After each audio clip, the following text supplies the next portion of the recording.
우리 집 앞 의사의 진짜 이야기부터 내 몸을 위한 건강 노하우까지 전해드립니다. 안녕하세요. 닥터하우스 MC 최희입니다. 오늘 함께할 주인공 소개해드리겠습니다. 연간 15,000명의 척추 관절 환자를 진료하고 있다는 닥터입니다. 안녕하세요. 안녕하세요. 반갑습니다. 안녕하세요. 정형외과 전문의 김준현입니다. 네, 반갑습니다. 연간 15,000명의 환자면 정말 많은 분들이 고통을 받고 있는 질환일 것 같은데요. 오늘의 주제는 뭔가요? 오늘의 주제는 바로 이 질환입니다. 무릎과 관련된 질환 맞을까요? 맞습니다. 최근에 부쩍 늘어난 무릎 관절염이 주제입니다. 건강보험심사평가원의 통계에서도 무릎 관절염 환자의 급증을 알 수 있는데요. 지난 2014년에는 불과 148만 5,668명이었던 무릎 관절염 환자 수가 2023년에는 203만 9,298명으로 10년 사이 무려 1.4배나 늘었고 앞으로도 계속해서 늘어날 것으로 추정하고 있습니다. 이렇게나 많은 분들이 알고 계시는지 몰랐어요. 이 무릎 관절염 정확히 어떤 질환인가요? 무릎 관절염은 일반적으로 무릎에 생기는 퇴행성 관절염을 의미합니다. 사실 우리 몸의 관절은 하나의 조직이라기보다 여러 가지 조직이 모여 있는 것을 말하는데요. 그중 뼈를 감싸고 있어 실질적으로 뼈에 가해진 충격을 흡수하고 완화하는 이 관절 연골이 손상돼서 정상적인 기능을 하지 못하는 질환이 바로 무릎 관절염입니다. 심한 경우 이렇게 뼈가 노출되거나 염증과 통증이 생기는 질환입니다.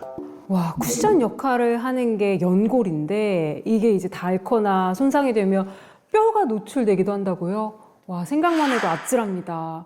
그럼 어떤 이유 때문에 연골이 제 기능을 하지 못하게 되는 거예요? 무릎 퇴행성 관절염의 가장 큰 원인은 노화고요. 비만이나 잘못된 자세 등도 대표적인 요인이 될 수 있습니다. 양반다리 같은 좌식 생활이나 구부리고 오랫동안 작업하는 생활 습관은 무릎에 불균형한 압력을 가하기 때문에 연골을 빠른 속도로 닳게 만들어서 퇴행성 변화를 촉진하기도 하죠. 더불어 요즘 같은 봄철에는 무릎 관절염 발병에 조금 더 주의를 하셔야 합니다. 왜요? 생각하기로는 겨울에 날이 추우면 무릎이 시큰시큰하다 이런 얘기를 더 많이 들어본 것 같기도 하고 빙판길이 많은 겨울철이 더 위험할 것 같거든요? 기온 상승과 함께 기압 변화가 급격히 일어나는 봄철의 환경 변화는 관절 통증에 직접적인 영향을 미치거든요. 네. 무엇보다 관절은 날씨에 민감한 부위이기도 하고요. 겨울 동안 줄어든 활동량으로 인해서 관절과 근육이 오랫동안 경직되어 있는 상태에서 꽃놀이라든지 등산 등 갑작스럽게 활동량이 늘어나면 무릎에 상당한 부담을 주기 때문에 특히 봄철에 더 신경 쓰셔야 합니다. 무릎 관절염의 증상은 진행 단계에 따라 약간 차이를 보이는데요. 무릎 관절염 초기 단계인 1기에는 무릎 관절에 미세한 통증이 느껴지기 시작하고 관절 주변이 붓거나 물이 차는 느낌을 받습니다. 네. 다행히 이때까지는 관절의 간격이 유지되고 있어요. 무릎 관절염 2기에는 1기 때보다 증상을 더 자주 느끼고 걷거나 계단을 오르내릴 때 통증이 심해지고 움직일 때마다 마찰음과 찌릿하거나 시큰거리는 통증이 나타납니다. 네네. 관절 사이 간격이 줄어서 골격이라고 하는 뼈가 자라게 되는데 이때부터는 엑스레이에서도 관찰되기 시작합니다. 여기서 악화하면 이러한 골격의 형성이 더욱 뚜렷해지고 연골의 소실로 인한 공간이 줄어드는 3기가 되고요. 결국 연골이 마모되어 뼈에 변형이 생기는 4기로 이어집니다. 말기로 진행되면 가만히 있어도 쿡쿡 쑤시고 밤에 자다가 깰 정도로 통증이 심하게 나타납니다. 여기서 문제는 무릎 관절염이 호전과 악화를 반복한다는 질환이라는 겁니다. 만약 이러한 증상을 방치할 경우 심한 통증으로 인해 걷기도 힘들고 하지 전반의 내반 변형으로 인해서 다리 모양이 O자 형태로 휘어지기도 합니다. 저도 이야기 들으면서 지금 너무 걱정이 되는 게요. 제가 러닝을 즐겨 하거든요. 날이 좋아서 얼마 전에는 마라톤에도 참가를 했어요. 그랬더니 아까 2기라고 하셨나? 약간 무릎이 시큰시큰한 게 좀 무릎이 좀 아팠거든요. 괜찮은 걸까요? 우리 진행자님처럼 걱정되는 분들이 있을 것 같아서 네. 문항으로 간단히 진단해 볼 수 있는 자가 진단법을 준비해 봤습니다. 몇 개 항목에 해당하는지 한번 확인해 볼까요? 네, 좋습니다. 1번 무릎이 시큰거린다. 2번 뻣뻣해진 느낌이 든다.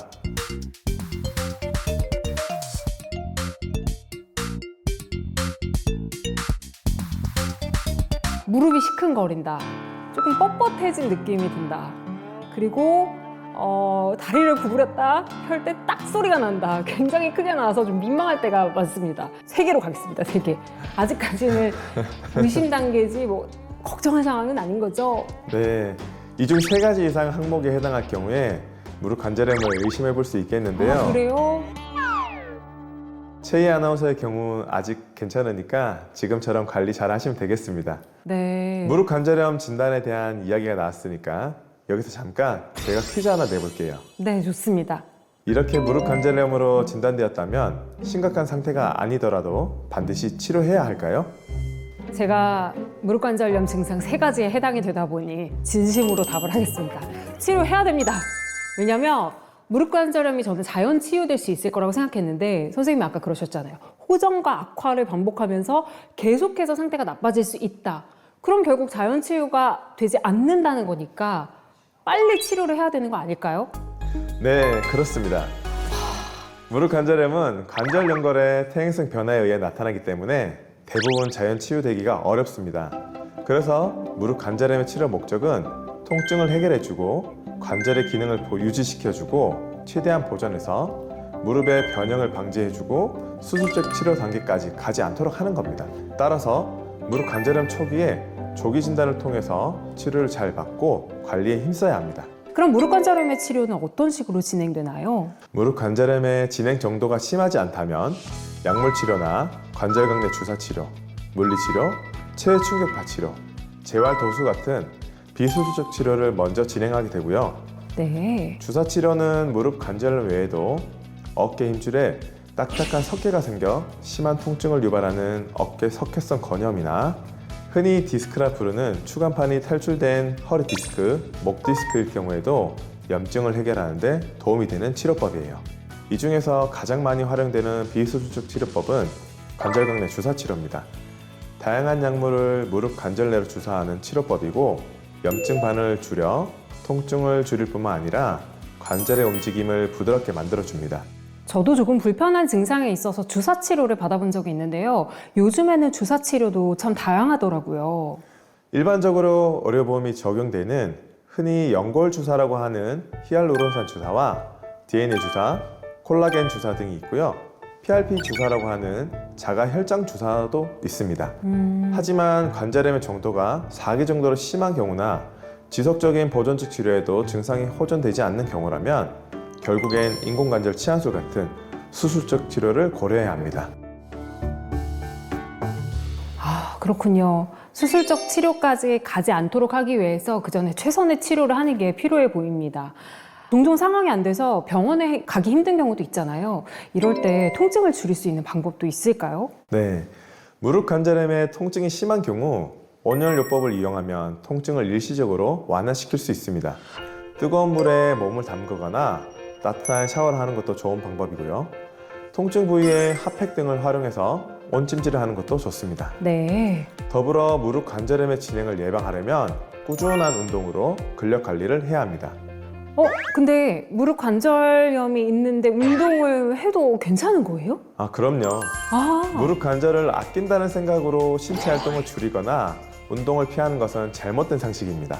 규칙적으로 적절한 운동을 하는 게 오히려 무릎 관절염 예방에 도움이 됩니다. 그런 의미에서 제가 앉아서도 쉽고 간단하게 할 수 있는 무릎 관절염 예방 운동법 하나 알려드릴게요. 좋습니다. 저도 지금 열심히 배워야 될 것 같습니다. 알려주세요.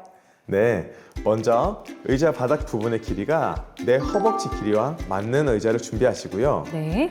발끝을 몸쪽으로 당긴 후 한쪽 다리의 무릎 아래 부분을 들어 올려서 다리를 일자로 펴줬다가 내려놓으면 됩니다. 다리를 들어 올릴 때 허벅지에 손을 손바닥으로 올려서 허벅지 근육인 대퇴사두근의 움직임을 느껴보는 것도 좋습니다. 이 동작이 어떤 이유로 무릎 관절염 예방에 도움을 주는 걸까요? 무릎을 보호하는 근육 중에서 가장 중요한 근육이 대퇴사두근이기 때문입니다. 대퇴사두근은 무릎의 충격을 흡수하고 걷거나 계단 오르기 등에 있어 매우 중요한 역할을 해요. 따라서 무릎 펴주기 운동을 통해 대퇴사두근을 강화하면 무릎 통증 완화는 물론 무릎 보호에 큰 도움이 됩니다. 우리가 운동이라고 하면 운동에 이응자도 싫어하시는 분들이 많으실 텐데 이 운동은 정말 쉬워서 따라하기도 좋습니다. 매일 아침 행복한 아침 보시면서 이렇게 따라해 보셔도 좋을 것 같아요. 자, 마지막으로 닥터하우스의 공식 질문 드리겠습니다. 김준현 닥터님이 꿈꾸는 목표는 무엇인가요? 근골격계 질환의 전문가인 정형외과 전문의로서 환자분들이 느끼는 통증과 어려움을 책임감 있는 진료를 통해 해결해드리고 환자분들이 일상으로 복귀할 수 있도록 도움을 드리고 싶습니다. 그렇게 하나, 둘씩 신뢰가 쌓여 제게 오셨던 환자분들이 본인의 가족까지 제게 믿고 맡길 수 있는 그런 의사가 되고 싶습니다. 네, 출산보다 더 극심한 통증이라는 관절염, 관절염을 앓고 있는 환자들이 그 통증에서 해방될 수 있도록 앞으로도 좋은 진료 잘 부탁드립니다. 어디서도 들을 수 없었던 김준현 닥터님의 진솔한 이야기, 닥터하우스가 늘 응원하겠습니다. 감사합니다. 감사합니다.